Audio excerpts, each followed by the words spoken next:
Hello everyone. Last कुछ videos में हमने फाइन स्ट्रक्चर ऑफ जीन के बारे में पढ़ चुके हैं। एंजाइम आरएनए पॉलीमरेज, फिर ट्रांसक्रिप्शन फैक्टर। आज हम लोग बात करेंगे फॉर्मेशन ऑफ इनिशिएशन कॉम्प्लेक्स का और ट्रांसक्रिप्शन के तीनों स्टेप्स का, इनिशिएशन, इलोंगेशन एंड टर्मिनेशन। ये सब प्रोकैरियोट के बारे में पढ़ेंगे और नेक्स्ट वीडियो में यूकैरियोट के बारे में पढ़ेंगे। तो ट्रांसक्रिप्शन इन प्रोकैरियोट, तो ट्रांसक्रिप्शन हम सब जानते हैं कि क्या होता है। डीएनए से आरएनए बनता है। किससे बनता है? आरएनए पॉलीमरेज एंजाइम से। ये फर्स्ट स्टेप है जीन एक्सप्रेशन का, क्योंकि डीएनए न्यूक्लियस में रहता है। यूकैरियोट में, प्रोकैरियोट में तो न्यूक्लियस में नहीं रहता, लेकिन उस डीएनए का कोई महत्व नहीं जब तक ये कुछ बनाए नहीं, जीन को एक्सप्रेस ना करे। तो जीन एक्सप्रेशन का फर्स्ट स्टेप क्या होता है? ट्रांसक्रिप्शन। प्रोकैरियोट में कहाँ होता है? साइटोप्लाज्म में। इसके की एंजाइम कौन से हैं? RNA polymerase. यहाँ एक ही आरएनए पॉलीमरेज पाया जाता है जो सारे तरह के आरएनएस को बनाता है। मैसेंजर, ट्रांसफर, राइबोसोमल, सारे एक ही आरएनए से बनेंगे। एक और खास बात क्या है प्रोकैरियोट ट्रांसक्रिप्शन में, कि ट्रांसक्रिप्शन होता रहेगा, उसी में जो आरएनए बनेगा उससे ट्रांसलेशन का भी काम चलता रहेगा। राइबोसोम आता रहेगा, मैसेंजर आरएनए से जुड़ेगा, और एक तरफ ट्रांसक्रिप्शन हो रहा है, जो बन चुका है आरएनए उससे ट्रांसलेशन भी होता रहता है। तो इसको क्या कहते हैं? Coupling with translation. यूकैरियोट में बताए थे कि जो आरएनए होता है उसमें काफी प्रोसेसिंग होता है, कैप लगता है, टेल लगता है, स्लाइसिंग होता है। आर प्रोकैरियोट के केस में कोई भी चीज नहीं होता, ना कैपिंग होती है, ना पॉलीमराइजेशन, ना स्प्लाइसिंग, क्योंकि इसमें इंट्रॉन बहुत कम होते हैं। ट्रांसक्रिप्शन तीन स्टेप में होता है: इनिशिएशन, इलोंगेशन और टर्मिनेशन। इनिशिएशन में जो पहला स्टेप होता है उसको क्या कहते हैं? Formation of transcription initiation complex. तो इसमें देखते हैं क्या चीज होता है। सबसे पहला ट्रांसक्रिप्शन होने के लिए क्या जरूरी है? किस साइड से ट्रांसक्रिप्शन स्टार्ट हो, उसके लिए बताए थे कि क्या होता है? प्रमोटर रीजन होता है। यूकैरियोट में मेजर दो प्रमोटर रीजन है, -10 और -35। -10 को प्रिब्नोबॉक्स भी कहते हैं। तो इनका पहचान कौन करता है? आरएनए पॉलीमरेज एंजाइम का सिग्मा फैक्टर। यहाँ कोई ट्रांसक्रिप्शन फैक्टर नहीं होता, यहाँ सिग्मा फैक्टर होता है। तो जो सिग्मा फैक्टर है वो दोनों -35 और -10 दोनों का पहचान करेगा। जब ये पहचान कर लेता है उसके बाद क्या होता है? Recruitment of transcription machinery. कौन आएगा? RNA polymerase holo enzyme. मतलब आरएनए पॉलीमरेज एंजाइम में बताए थे इसके कई पार्ट होते हैं, दो अल्फा, दो बीटा और ओमेगा। इसको कोर एंजाइम कहते थे। तो जब एक बार प्रमोटर को सिग्मा फैक्टर आइडेंटिफाई कर लेगा, फिर कोर एंजाइम इससे जुड़ जाएगा। तो सिग्मा फैक्टर क्या करता है? प्रमोटर स्पेसिफिसिटी सही जगह पे जुड़ता है, और कोर एंजाइम आगे क्या करेगा? इस डीएनए को पढ़ के आरएनए बनाएगा। इसमें तीसरा स्टेप क्या है? Closed complex formation. Closed complex क्या होता है? डीएनए है, उसमें कोर एंजाइम और सिग्मा फैक्टर, होलो एंजाइम सब जुड़ा है। इसे क्लोज क्यों कहते हैं? क्योंकि डीएनए अभी भी टूटा नहीं है, डीएनए क्लोज है। इसीलिए इसको क्या कहा जाता है? Close promoter complex. और ये सब कहाँ जुड़े हैं? प्रमोटर में जुड़े हैं। और डीएनए बंद है, खुला नहीं है, इसलिए क्लोज कॉम्प्लेक्स है। इसके बाद क्या होता है? ये जो सिग्मा फैक्टर है, पहला काम तो इसका प्रमोटर रिकॉग्निशन था, दूसरा काम क्या है? इस डीएनए को खोलना, दोनों धागों को अलग अलग करना, कि इस डीएनए को पढ़ के इससे आरएनए बने। तो ये क्या बना रहा है? ये क्लोज था, अब ये क्या हो गया? खुल गया, मतलब ओपन कॉम्प्लेक्स बन गया। तो क्या होता है? Local DNA around transcription start site, जहां से ट्रांसक्रिप्शन शुरू होगा, उसको क्या किया जाता है? अनवाइंड, मतलब इसको खोला जाता है, इसको मेल्टिंग भी कहते हैं। जिससे एक बबल जैसा गोला बनता है, उसको क्या कहते हैं? Transcription bubble. और ये सब काम कौन कर रहा है? Sigma factor. इसके बाद का स्टेप है initial transcription and abortive cycle. ये क्या होता है? अब डीएनए खुल चुका है, अब आरएनए पॉलीमरेज क्या कर सकता है? इससे आरएनए बना सकता है। लेकिन आरएनए पॉलीमरेज क्या करता है? इससे जुड़ के छोटे छोटे शॉर्ट आरएनएस बनाता है, 2 से 10 न्यूक्लियोटाइड के बनाता है, और क्या करता है फिर ये टूट के इससे अलग हो जाता है। इसको क्या कहते हैं, एबॉर्टिव इनिशिएशन साइकिल, क्योंकि शुरू तो हुआ लेकिन फिर रुक गया। एबॉर्ट मतलब रुक जाता है, वो कंप्लीट नहीं होता। तो इनिशियल ट्रांसक्रिप्शन हुआ 2 से 10 न्यूक्लियोटाइड का, फिर ये निकल गया। ऐसे कई बार होते हैं। कई बार होने के बाद क्या करता है, पॉलीमरेज सक्सेसफुली एस्केप करता है, किसको, प्रमोटर को। ये तब भी कुछ रीजन प्रमोटर में रहता है, तो ये कंप्लीटली एक धागा डीएनए से आरएनए नहीं बना पाता, इसलिए छोटा छोटा बनाता है। कई बार बनाने के बाद ये आगे खिसकता जाता है। उसके बाद क्या होगा, ये कंप्लीट आरएनए बनाना चालू कर देगा। तो इस स्टेज को क्या कहते हैं, जहां ये प्रमोटर से थोड़ा सा उस रीजन में है, छोटे छोटे बनाता है, इसको इनिशियल ट्रांसक्रिप्शन या एबॉर्टिव साइकिल। जैसे कोई गाड़ी चलता है, तो पहले जब स्टार्ट होता है धीरे से, एकदम तुरंत स्पीड नहीं पकड़ता, धीरे धीरे, इसी तरह धीरे धीरे छोटा छोटा बना के उसको निकाल देता, फिर स्पीड पकड़ेगा तो लगातार बनाता चला जाएगा। इस स्टेप के बाद क्या होता है, तो जैसे ये पकड़ा 10 न्यूक्लियोटाइड तक ये बना देता है। 10 न्यूक्लियोटाइड बना दिया। जैसे ही बनाया, इसके अंदर क्या होता है, कन्फर्मेशनल चेंज, मतलब इसके स्ट्रक्चर में कुछ बदलाव आता है, जिससे क्या होता है, सिग्मा फैक्टर अब इससे हट जाता है, और प्रमोटर से ये आगे बढ़ जाता है। इसलिए क्या कहते हैं, प्रमोटर क्लियरनेस या एस्केप। एस्केप मतलब यहाँ से भाग जाना, इससे भाग जाता है, प्रमोटर से भाग जाता है और आगे आरएनए बनाने लगता है। जैसे ही 10 से बड़ा बनता है, ये एस्केप कर जाता है, सिग्मा फैक्टर अलग हो जाता है। तो ये जो 6 स्टेप है, ये 6 स्टेप है इनिशिएशन कॉम्प्लेक्स बनने का। क्या हुआ, प्रोमोटर में डीएनए रिकॉग्नाइज हुआ, आरएनए पॉलीमरेज रिक्रूट हुआ, पहले क्लोज कॉम्प्लेक्स बना, फिर ओपन कॉम्प्लेक्स बना जिसे ट्रांसक्रिप्शन बबल करते हैं, फिर छोटे छोटे बने, निकलते रहे, ये हल्का हल्का स्पीड पकड़ा, टेस्ट किया, जब पूरा स्पीड पकड़ लिया, क्या हुआ, पॉलीमरेज प्रमोटर से आगे बढ़ गया, और नेक्स्ट फेज क्या चालू होगा, इलोंगेशन। इनिशिएशन यहीं तक होता है। जब ये इनिशिएशन कॉम्प्लेक्स बन जाता है और आरएनए पॉलीमरेज प्रमोटर से आगे बढ़ता है, उसको क्या कहते हैं, इलॉन्गेशन। इलॉन्गेशन फेज में क्या है, सिग्मा फैक्टर डिसोसिएट हो जाता है, सिग्मा फैक्टर को निकाल दिया जाता है, इसका कोई काम नहीं। काम क्या था, प्रमोटर रिकॉग्निशन किया, डीएनए को मेल्ट किया, खोल दिया, अब इसका काम नहीं, तो इसको चला जाता है, और क्या बन जाता है, कोर एंजाइम, जो दो अल्फा, दो बीटा और ओमेगा सब यूनिट से बनता है। काफी बार बताए हैं कि ये बहुत इंपॉर्टेंट है, याद रखना कि आरएनए सिंथेसिस किस डायरेक्शन में होता है, 5 प्राइम से 3 प्राइम डायरेक्शन में। नए न्यूक्लियोटाइड कहाँ जुड़ रहे हैं, 3 प्राइम डायरेक्शन में, यहाँ जुड़ रहे हैं।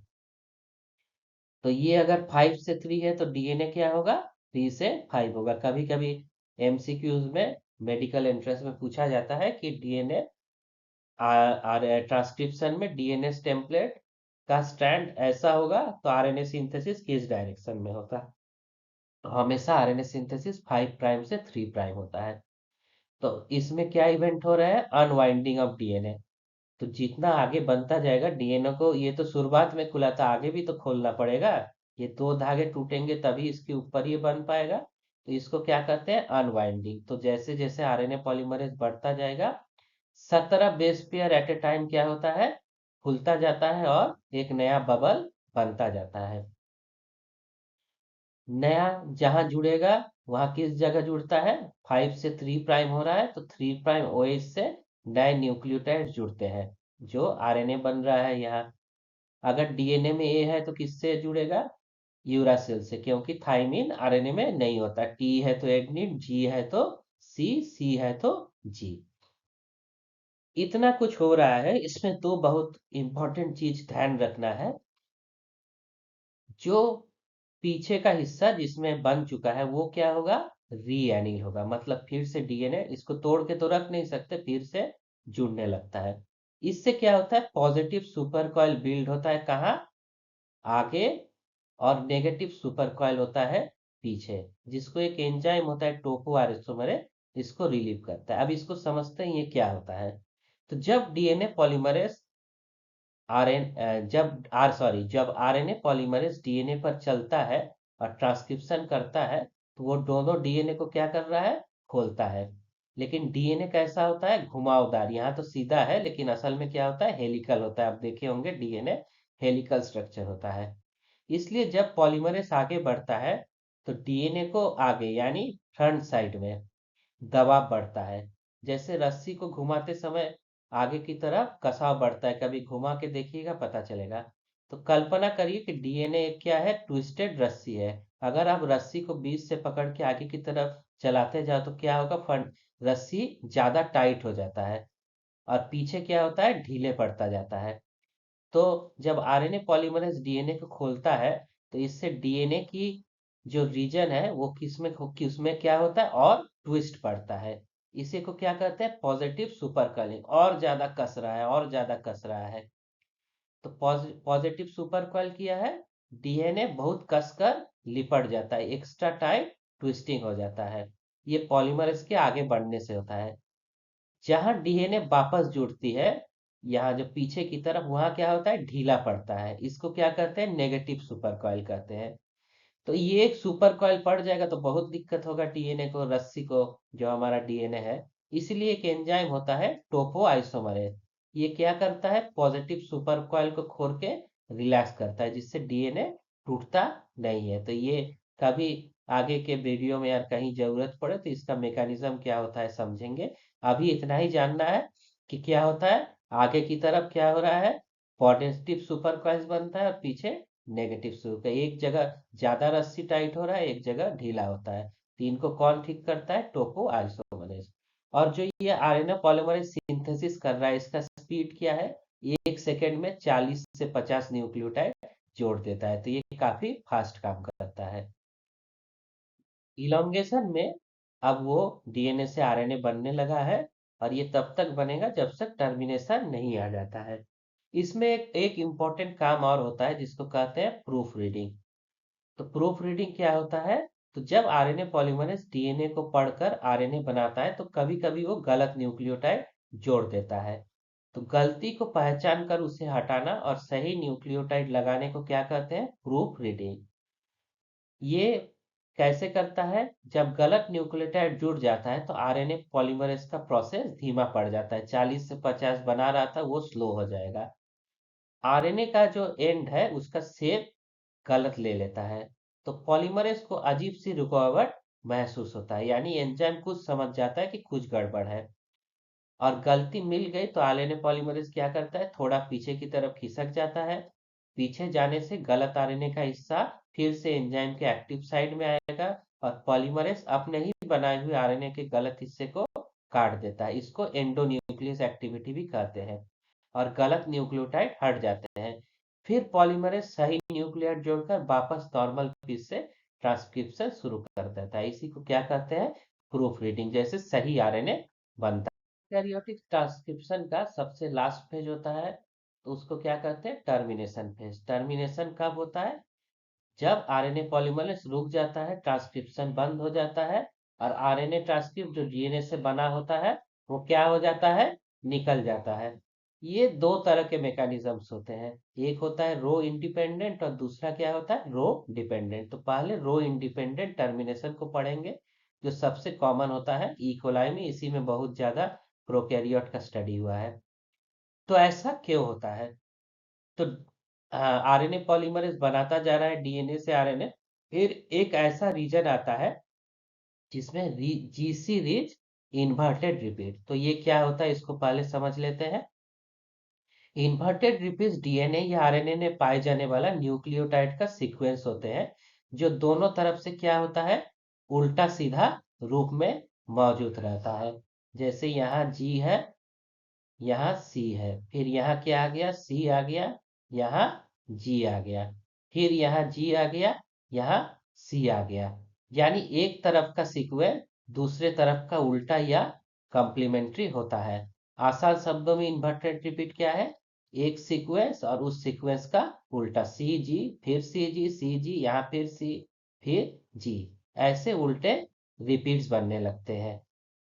तो उससे क्या हो जाएगा, तो जी सीरीज इन्वर्टेड रिपीट एक जगह आ जाता है जब पॉलीमरेज बनाता रहता है। कुछ ऐसे खास सीक्वेंस आ जाते हैं। उसके बाद एक और सीक्वेंस आता है जिससे क्या होता है, इसमें पॉली यू जुड़ने लगता है। पहले तो जीसी रीजन आ गया, फिर पॉली यू रीजन आ जाता है। मतलब यहाँ डीएनए में क्या होगा, ए होगा तो बहुत सारा यू जुड़ेगा, यहाँ जीसी था तो बहुत सारा जीसी जुड़ गया। तो जीसी क्या कहते हैं, आपस में एक दूसरे से, जीसी जीसी है तो एक दूसरे से जुड़ जाएंगे, क्योंकि वो कॉम्प्लीमेंट्री बेस है। ये तो एक सिंगल स्टैंड बनाना जीसी का, लेकिन जीसी क्या करेगा, हेयर पिन बना के एक दूसरे से जुड़ जाते हैं। इस हेयर पिन जब बन जाता है तो इस पे क्या होगा, एक दबाव पड़ेगा, एक खिंचाव आएगा। और यू, फिर यू किससे जुड़ा है डीएनए के, ए से। और यू और ए बॉन्ड क्या होता है, वीक होता है। तो जब यहाँ कुछ भारी दबाव आ गया और यहाँ कमजोर होगा तो ये क्या होगा, टूट के अलग हो जाता है। और क्या हो जाएगा, ये डिसोसिएट हो गया। तो इसको एक बार फिर से समझते हैं। आरएनए पॉलीमरेज डीएनए से आरएनए बना रहा था, एक ऐसा जहां जहां क्या था, GC rich rep inverted repeats, एक जी एक सी एक जी एक सी ऐसा आ गया। तो आरएनए भी वैसा बना लिया। तो ये जीसी क्या है, एक दूसरे के कॉम्प्लीमेंट्री है। तो यहाँ GC GC GC GC GC, तो ये एक दूसरे से क्या बना लेंगे, हेयर पिन स्ट्रक्चर बना लेंगे। जब हेयर पिन स्ट्रक्चर बना जाएगा तो ये भार पड़ेगा। और जीसी रीजन के बाद क्या आता है, डीएनए में बहुत सारे ये होते हैं तो आरएनए में क्या जुड़ जाएगा, पॉली यू जुड़ जाएगा। ए और यू के बीच क्या होगा, कमजोर बॉन्ड होगा, वीक बॉन्ड होगा। तो ये क्या होगा, इसके दबाव से टूट जाएगा, एंजाइम अलग हो गया, आरएनए अलग हो गया और ट्रांसक्रिप्शन रुक गया। तो हेयर पिन कॉजेस क्या करता है, आरएनए पॉलीमरेज को रोक देता है, पॉज कर देता है। वीक यूए बॉन्ड क्या करता है, आरएनए को डिटैच कर देता है। तो ये किस तरह का टर्मिनेशन हुआ, रो इंडिपेंडेंट टर्मिनेशन हुआ। जहां याद रखने का क्या है, जीसी रीजन के वजह से हेयर पिन बन जाएगा, पॉली ए के वजह से यू बन जाएगा, ए यू कमजोर होगा, ये टूट के इससे अलग होगा, आरएनए पॉलीमरेज आगे नहीं बढ़ेगा, फाइनली सब अलग हो जाएंगे।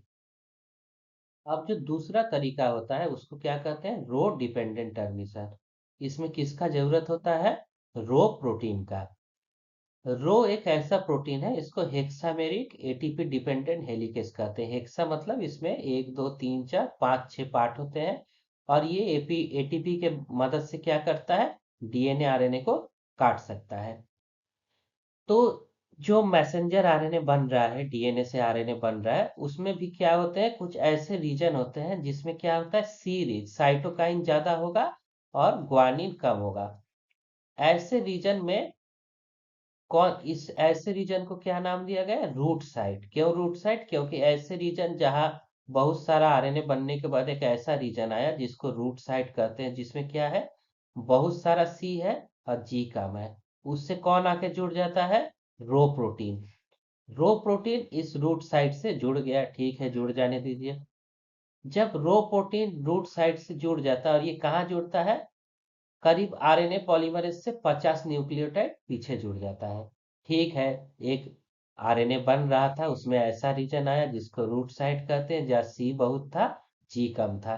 उसको एट्रैक्ट होके कौन आ गया, रो प्रोटीन आ गया और रूट साइट पे आके बैठ गया। और ये अभी भी 50 न्यूक्लियोटाइड किसके पीछे है, आरएनए पॉलीमरेज एंजाइम में, ये आगे बनाता जा रहा है, ये पीछे रूट साइट पे बैठ गया।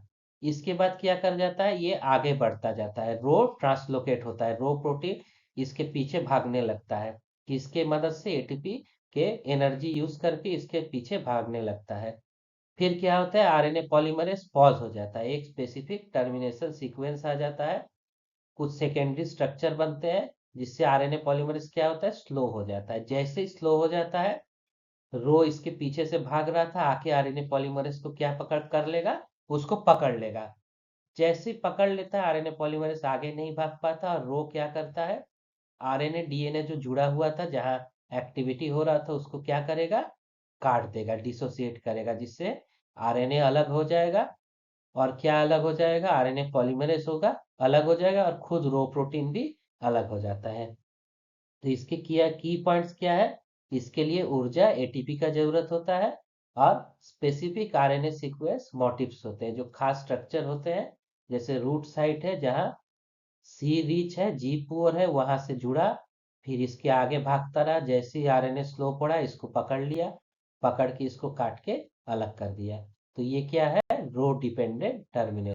एक बार हम इन दोनों में अंतर देख लेते हैं, कभी कभी एग्जाम में ऐसे क्वेश्चन भी शॉर्ट नोट में आ सकते हैं कि रो इंडिपेंडेंट और डिपेंडेंट टर्मिनेशन में क्या अंतर है।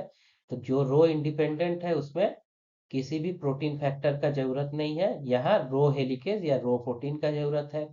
वहां हेयर पिन बनता था, यहाँ कोई हेयर पिन नहीं बनता। वहां जीसी रिच इन्वर्टेड रिपीट था, एक जी एक सी फिर जीसी था और उसके बाद यू रिच था। यहाँ रूट साइट है, सी रिच है, जी पोर है, कोई एटीपी का जरूरत नहीं, या एटीपी का होता है। या हेयर पिन बन जाता था जो पॉलीमरेज को डिस्टर्ब करता था और पॉलीमरेज अलग होता है, यहाँ रो पकड़ लेगा पॉलीमरेज को और अनवाइंड कर देगा। तो इस पूरे प्रोसेस पे क्या याद रखना है, इलोंगेशन में आरएनए मूव करता है और सिंथेसिस कर रहा है डीएनए से आरएनए का। टर्मिनेशन में रुक जाता है और आरएनए पॉलीमरेज फिर अलग हो जाते हैं। रो इंडिपेंडेंट में हेयर पिन बनता है और यूरिक सीक्वेंस होते हैं। रो डिपेंडेंट में रो हेलिकेज बनता है, रूट साइट होता है और एटीपी का जरूरत होता है। तो इतना बात हो गया आज प्रोकैरियोट के ट्रांसक्रिप्शन का। अगर नेक्स्ट वीडियो में हम लोग यूकैरियोट के ट्रांसक्रिप्शन का देखेंगे। और जो भी देख रहे हैं उनसे ये मैं रिक्वेस्ट करता हूँ कि जरूर वीडियो में बताएं आपको कैसा लगा, कमेंट करिए। कुछ ना समझ में आए वो भी जरूर कमेंट करिए। Thank you.